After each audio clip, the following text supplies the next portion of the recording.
নমস্কার সবাইকে। সবাইকে আমার এই ইচ্ছে মতো চ্যানেলে স্বাগত জানাই। আজকে আমাদের গল্প পাঠে গোপাল ভাঁড়ের গল্প শ্বশুর মশাইয়ের মেয়ে।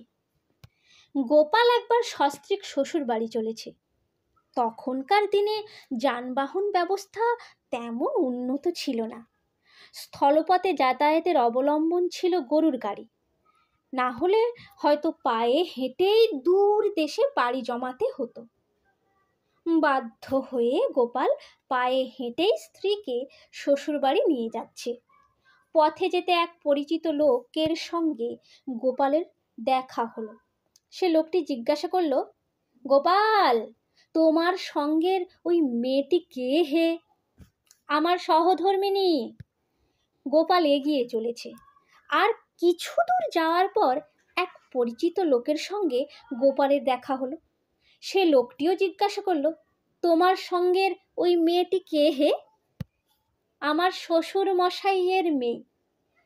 গোপালের কথা শেষ হতে না হতেই আগের পরিচিত সে লোকটি সঙ্গে সঙ্গে বলে উঠল, গোপাল, তোমার ব্যাপার কি হে বলো তো?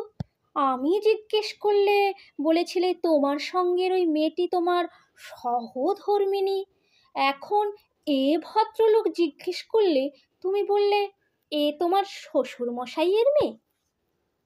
গোপাল মুচকি হেসে বলল, কেন, আপত্তির কি আছে? যিনি আমার সহধর্মিণী তিনিই আমার শ্বশুর মশাইয়ের মেয়ে। আসলে কথাটিকে একটু ঘুরিয়ে বললাম, ব্যাস। নমস্কার।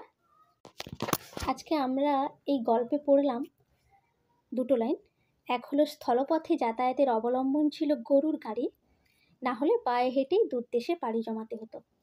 হয়তো এখনকার ছোট ছেলেমেয়েরা জানেই না যে একসময় সত্যি এই গাড়ি ঘোড়া ছিল না, আমাদেরকে কিন্তু পায়ে হেঁটে কিংবা গরুর গাড়িতে যাতায়াত করতে হতো।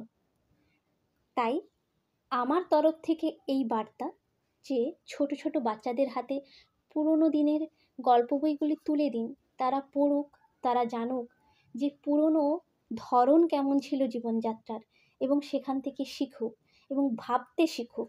এই ভাবনা কিন্তু শুধুমাত্র গল্প বইতে আটকে থাকবে না, তার প্রত্যেকটি জায়গায় যেখানেই যাবে তার অনুভূতিগুলোকে প্রকাশ করতে সাহায্য করবে। নমস্কার, আজকে এই পর্যন্তই। সত্যিই যদি ভালো লেগে থাকে গল্পগুলো, অবশ্যই আমার চ্যানেলটিকে সাবস্ক্রাইব করুন এবং শেয়ার করুন, যাতে অসংখ্য বাচ্চার কাছে আমি পৌঁছে যেতে পারি।